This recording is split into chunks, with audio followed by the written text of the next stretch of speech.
La troisième année du règne de Joachim, roi de Juda, Nebuchadnezzar, roi de Babylone, marcha contre Jérusalem et l'assiégea. Le Seigneur livra entre ses mains Joachim, roi de Juda, et une partie des ustensiles de la maison de Dieu.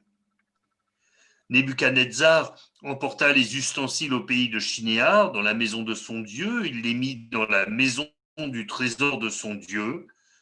Le roi donna l'ordre à Ashpenaz, chef de ses eunuques, d'amener quelques-uns des enfants d'Israël de race royale ou de famille noble, de jeunes garçons sans défaut corporel, beaux de figure, doués de sagesse, d'intelligence et d'instruction, capables de servir dans le palais du roi, et à qui l'on enseignerait les lettres et la langue des Chaldéens. Le roi leur assigna pour chaque jour une portion des mets de sa table et du vin dont ils buvaient, voulant les élever pendant 3 années, au bout desquelles ils seraient au service du roi. Il y avait parmi eux, d'entre les enfants de Juda, Daniel, Anania, Michaël et Azaria. Le chef des eunuques leur donna des noms, à Daniel celui de Belshazzar, à Anania celui de Shadrach, à Michaël celui de Meshach et à Azaria celui d'Abed-Nego. Et puis on reprend un peu plus loin au verset 17. Il est dit ceci: Dieu accorda à ces 4 jeunes gens de la science, de l'intelligence dans toutes les lettres et de la sagesse. Et Daniel expliquait toutes les visions et tous les songes. Au terme fixé par le roi pour qu'on les lui amenât, le chef des eunuques les présenta à Nebuchadnezzar. Le roi s'entretint avec eux, et parmi tous ces jeunes gens, il ne s'en trouva aucun comme Daniel, Anania, Michaël et Azaria. Ils furent donc admis au service du roi sur tous les objets qui réclamaient de la sagesse et de l'intelligence et sur lesquels le roi les interrogeait. Il les trouvait 10 fois supérieurs à tous les magiciens et astrologues qui étaient dans tout son royaume. Amen. Nous avons là des jeunes qui ont trouvé leur place dans la société, qui ont eu de l'influence sur la société dans laquelle ils étaient, parce qu'ils se sont confiés en Dieu, mais pas que. Dans sa prière sacerdotale, le Seigneur Jésus dit dans Jean chapitre 17, verset 14, « Je leur ai donné ta parole, et le monde les a haïs parce qu'ils ne sont pas du monde comme moi, je ne suis pas du monde. Je ne te prie pas de les ôter du monde, mais de les préserver du mal. Ils ne sont pas du monde, comme je ne suis pas du monde. Amen. » Nos jeunes, comme tous les chrétiens, dans ce monde, ne sont pas du monde. Même si c'est une expression qui ne semble plus tellement adaptée, il est vrai qu'il y a 20 ou 30 ans, la différence culturelle entre des jeunes chrétiens ou des chrétiens et des gens qui étaient hors de l'Église était beaucoup plus grande. Aujourd'hui, nous vivons dans une époque qui est beaucoup plus inclusive, dans une société beaucoup plus inclusive, où les codes vestimentaires sont beaucoup plus neutres qu'ils ne l'étaient. Nous sommes obligés d'être connectés à ce monde. Aujourd'hui, quelqu'un qui dirait « mais moi je veux vraiment être coupé du monde, je veux vraiment rester seulement dans la présence de Dieu », déjà ça n'aurait pas beaucoup de sens aux yeux de la parole. Mais surtout, ça serait extrêmement difficile. Aujourd'hui, par exemple, nous en sommes tous témoins ce soir, si nous n'avons pas Internet, il nous manque quelque chose. Et nous savons qu'Internet, c'est forcément une fenêtre sur le monde extérieur. Il y a des démarches aujourd'hui qu'on ne peut plus faire si on n'a pas Internet. Parfois, on appelle une administration, ils nous disent « Ah mais non, mais ça, vous ne pouvez plus le faire par téléphone, c'est uniquement par Internet. » Et si on leur répond « Et si on n'a pas Internet ?» Eh bien, si vous n'avez pas Internet, vous vous débrouillez, mais on ne peut plus le faire autrement. Donc on est obligé d'être connecté à ce monde, d'être branché à ce monde en permanence. Le paradoxe de cette société, c'est que sous des apparences d'inclusion, elle exclut plus que jamais tous ceux qui ne sont pas comme elle l'exigent. On a le sentiment à la fois qu'il y a beaucoup plus de tolérance et en réalité, il y en a de moins en moins. On a l'impression que les libertés gagnent et en réalité, pour prendre ne fût-ce que l'exemple de la liberté d'expression, et ce ne sont pas seulement les prédicateurs qui le disent, les humoristes aussi disent, par exemple, des plaisanteries que faisait Thierry Leluron, que faisait Coluche, eh bien, ne peuvent plus être faites aujourd'hui parce qu'elles vont être traitées différemment de manière pénale. Je ne dis pas que Thierry Leluron ou Coluche avaient raison de faire les plaisanteries qu'ils faisaient. Je dis simplement que la liberté d'expression se réduit. Hier, quand je dis hier, dans les années, dans les décennies précédentes, tout ce qui n'était pas hétérosexuel était rejeté. L'homosexualité était moquée, elle était maltraitée. Et aujourd'hui, ce sont ceux qui osent dire, mais moi, je suis résolument hétérosexuel, fidèle à mon épouse ou à mon mari si c'est une femme qui parle, qui sont mis au banc de la société. Et si leur manière de l'exprimer est un peu limite, eh bien, ils peuvent risquer des sanctions pénales lourdes. L'intention de tolérance est devenue une intolérance aussi violente que les intolérances du passé, si ce n'est plus. À ce titre, parce qu'il nous faut être exemplaires, rappelons toutefois qu'on ne peut jamais déterminer quelqu'un sur la seule base de sa sexualité. La Bible nous parle de deux catégories d'êtres humains, ceux qui sont perdus dans leur péché et ceux qui sont sauvés par grâce. Ceux qui sont sauvés par grâce, par la foi au Seigneur Jésus. Et il nous faut relire les évangiles pour nous souvenir que jamais Jésus n'a affligé un pécheur, jamais il ne s'est moqué de quelqu'un, jamais il n'a humilié qui que ce soit. Et nous devons nous en tenir au sentiment de Jésus-Christ. Un monde dont nous ne sommes pas, mais où finalement, nous sommes contraints d'être connectés en permanence. Nous avons lu que le roi s'entretint avec ces 4 jeunes gens et que parmi eux, il n'en trouva aucun comme Daniel, Anania, Michaël et Azaria. Ils furent donc admis au service du roi. Alors c'est évident, leurs qualités spirituelles ont eu une incidence forte sur la manière dont ils ont été choisis et traités. Mais pas que. Parce que s'ils avaient simplement eu des valeurs spirituelles, cela n'aurait pas suffi. Ils étaient des jeunes gens éduqués. Des jeunes gens éduqués. Ils étaient des jeunes gens cultivés. Ils étaient des jeunes gens qui avaient une éducation à l'apprentissage qui a fait que quand on leur a appris la langue des Chaldéens, en 3 ans, ils sont capables de tenir une conversation avec le roi du pays. Moi, je ne sais pas, alors vous allez me dire, aujourd'hui, ça serait sûrement compliqué, mais on me mettrait dans un pays dont je ne parle pas la langue et on me dirait, dans 3 ans, il faut que tu aies une conversation avec le roi, je dirais, ça va être compliqué.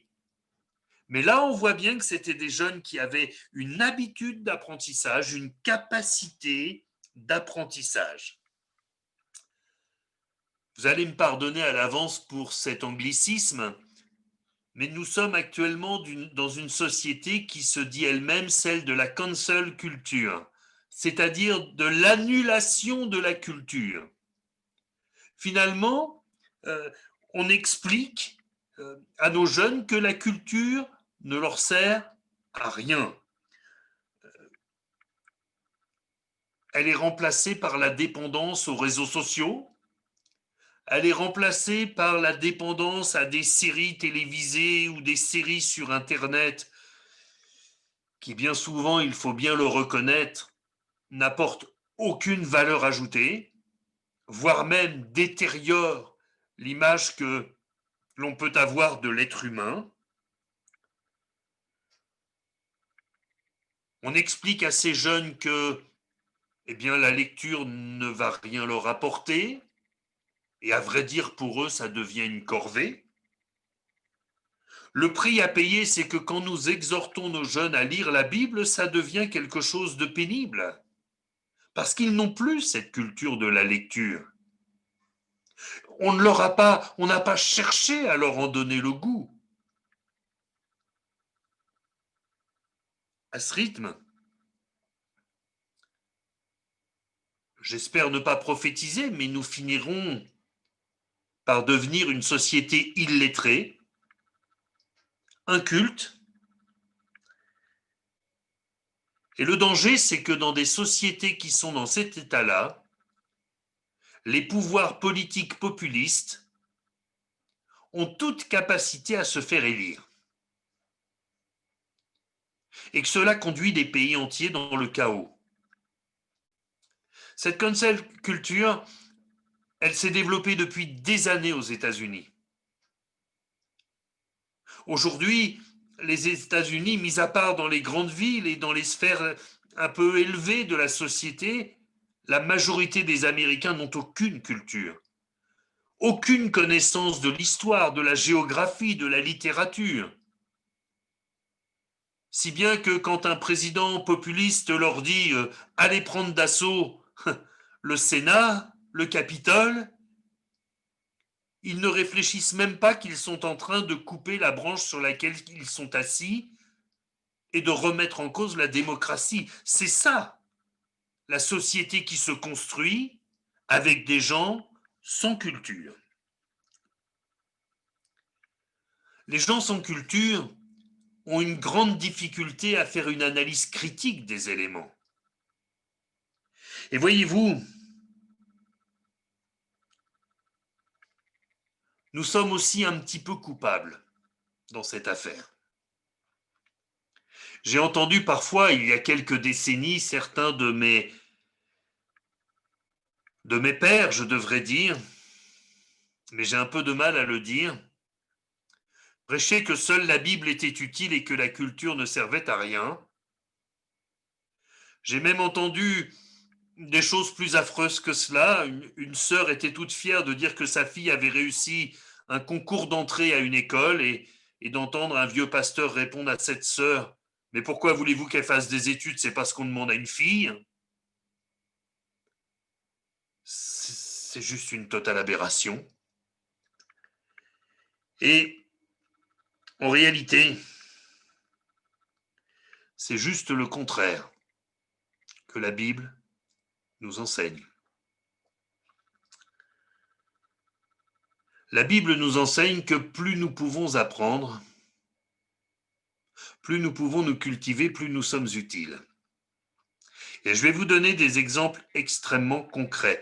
Bien sûr, vous avez l'exemple de Daniel et de ses 3 camarades qui, parce qu'ils étaient cultivés, parce qu'ils étaient éduqués, parce qu'ils étaient intelligents, parce qu'ils ont fait travailler leur tête, ont pu être à des postes importants. Et même, pour ce qui est de Daniel, être le numéro 2 du gouvernement juste après Nebuchadnezzar. C'est quand même pas rien. Hein. Mais je pourrais vous donner un autre exemple dans le Nouveau Testament. Les apôtres, pour la plupart, étaient des gens simples, des pêcheurs. Il y avait aussi un péager, un publicain.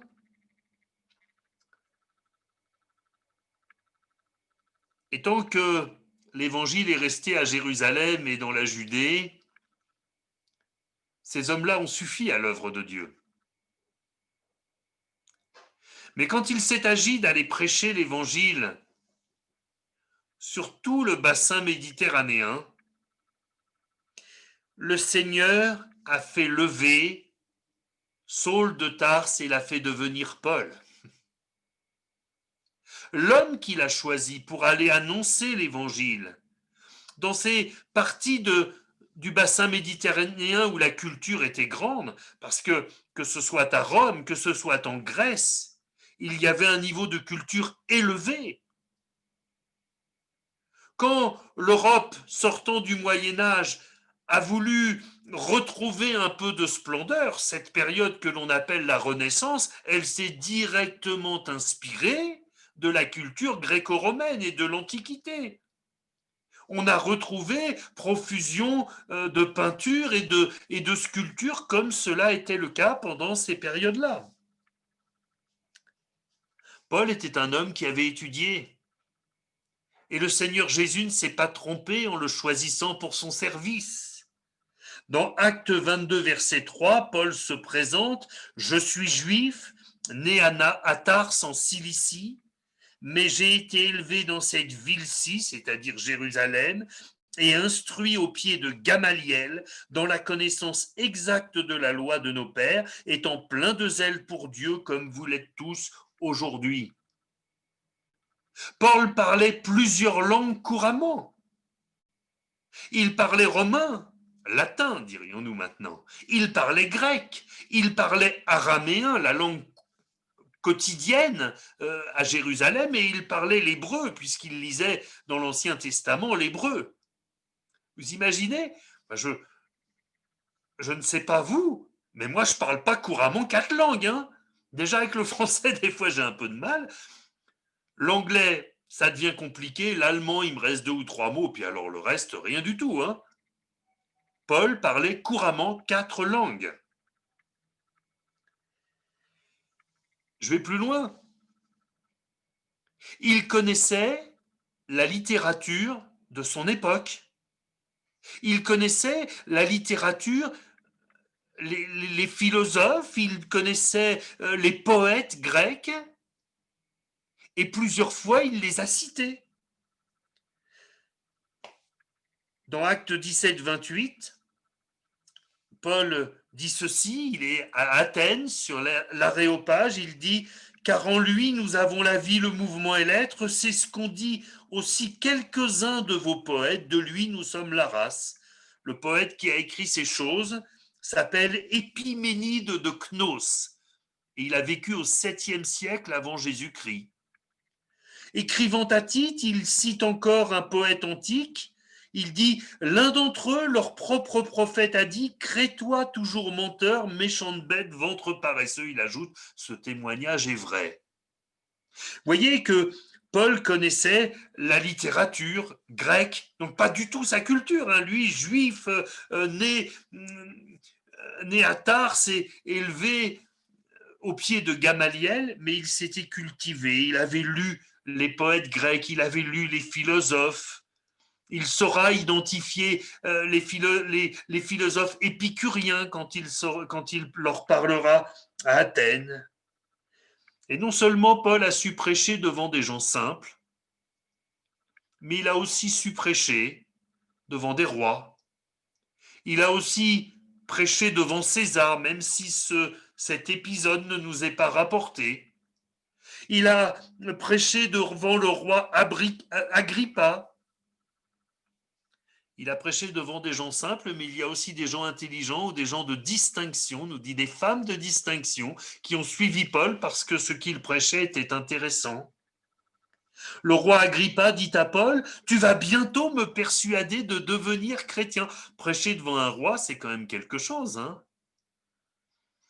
J'ai l'habitude de prêcher la parole, je ne crois pas être timide. Il me semble quand même que si demain je prêchais la parole devant un chef d'État, sans doute que pendant les premières minutes, il y aurait un peu de tension.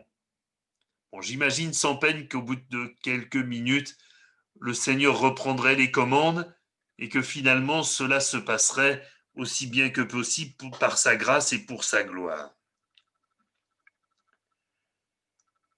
Notre société a besoin de chrétiens et de chrétiens intelligents, cultivés. Ça ne veut pas dire que ceux qui sont ouvriers n'ont pas leur place. Bien sûr que non, bien sûr qu'ils ont leur place. Il faut des ouvriers, il faut des secrétaires, il faut... Tous les corps de métier sont utiles. Cependant, nous faisons bien d'encourager nos jeunes à faire des études. Parce que ceux qui prendront les rênes des entreprises, des services, des administrations, demain seront des gens fort diplômés aujourd'hui. Aujourd'hui, si on n'a pas bac plus 4, ça devient compliqué. Et je peux vous dire qu'une entreprise dirigée par un chrétien n'a pas la même ambiance qu'une entreprise qui n'est pas dirigée par un chrétien. En principe, il y règne le respect. Il y règne une ambiance où il n'y a pas d'insultes, de vexation, où il n'y a pas de harcèlement, où il n'y a pas de discrimination à l'embauche. Il doit y régner une honnêteté. Je vous assure que le jour où j'ai dit à mes mécaniciens, quand j'étais encore responsable d'un centre auto, que je leur interdisais de changer les pièces qui n'étaient pas usées, sur le coup, ça leur a fait un choc. C'est pas comme ça qu'on leur avait appris. Et je peux vous dire que quand vous recevez un client et que vous lui dites « Je vous rends vos clés, monsieur, je ne vous facture rien parce que vous m'aviez demandé de changer vos plaquettes de frein, mais elles sont en bon état », le client vous regarde avec des yeux comme ça, en disant « Ah bah ça, c'est bien la première fois qu'on me le fait. » Mais c'est normal. Quand on est en position de prise de décision et qu'on est chrétien, ça a de l'impact. Ça a de l'impact. Et qu'importe si les uns ou les autres se donnent au Seigneur ou pas, ils ont travaillé avec un chrétien et ils savent que c'est une différence, que c'est pas pareil quand on travaille avec quelqu'un qui ne l'est pas. Et ça, c'est un impact, c'est un témoignage. Le but que nos jeunes fassent des études, qu'ils aient des diplômes et qu'ils aient des postes de dirigeants, ça n'est pas pour noyauter le monde ou pour prendre le pouvoir. Surtout ne croyez pas ça. Mais c'est pour avoir de l'influence. Vous serez d'accord avec moi pour dire que si vous avez une lampe et que vous voulez qu'elle éclaire, a priori, vous n'allez pas mettre cette lampe sous la table, mais que vous allez la mettre au point le plus élevé de la pièce. J'imagine que tous, vous avez, plus ou moins, selon les structures de maison, des lustres et qui ne sont pas accrochés au carrelage, mais plutôt accrochés au plafond. C'est peut-être un signe.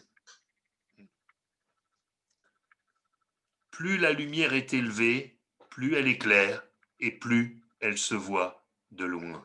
Voilà pourquoi les enfants de Dieu ont besoin de travailler pour prendre des postes à responsabilité. Tous ne le feront pas, tous ne le peuvent pas, tous n'en ont pas envie. Mais pour ceux qui en ont le potentiel, eh bien autant utiliser ce potentiel. Un chef d'entreprise, un chef de service qui est au Seigneur, peut-être a la liberté de parler de sa foi, bien sûr sans rien imposer, et sans, bien évidemment, sans jamais favoriser les chrétiens par rapport aux autres. Il faut être juste. C'est la première des choses qu'on demande à un chef, c'est d'être juste. À plus forte raison, s'il est enfant de Dieu. Mais par contre, dans les jours de malheur, dans les jours de souffrance, il saura plus qu'un autre chef être un soutien pour ses collaborateurs. Un jour, j'ai une collaboratrice qui m'a dit « Monsieur, je n'aurai jamais votre foi. Mais quand Mon papa est mort, vous étiez là. Quand ma grand-mère est morte, vous étiez là. Quand mon foyer a éclaté, ce que mon mari est devenu violent, vous étiez là. Et pendant toutes ces années où on a travaillé ensemble, eh ben, votre foi m'a nourri. Je ne dis pas ça pour tirer la couverture et vous dire, vous avez vu comme j'étais beau. Je vous dis ça pour vous dire à quel point ce que nous faisons en tant qu'enfants de Dieu a de l'impact sur les vies. A de l'impact sur les vies. Mes frères et sœurs, il nous faut encourager nos jeunes. Pas les dégoûter par une exigence démesurée qui n'aurait pour but que de cacher nos propres faiblesses. Vous savez, moi j'ai toujours cette comparaison à l'esprit. Sous la loi, on est exigeant avec les autres, mais sous la grâce, on est d'abord exigeant avec soi-même. Et c'est notre exigence, c'est notre exemplarité qui donne envie aux autres, à leur tour, d'être exigeants pour eux-mêmes. C'est ça l'exigence sous la grâce. Nos jeunes ont des devoirs, ils ont des responsabilités, mais nous aussi. Il y a ce texte d'Éphésiens 6 au chapitre 2 qui dit « Honore ton père et ta mère », c'est le premier commandement avec une promesse. Nos jeunes ont ce devoir.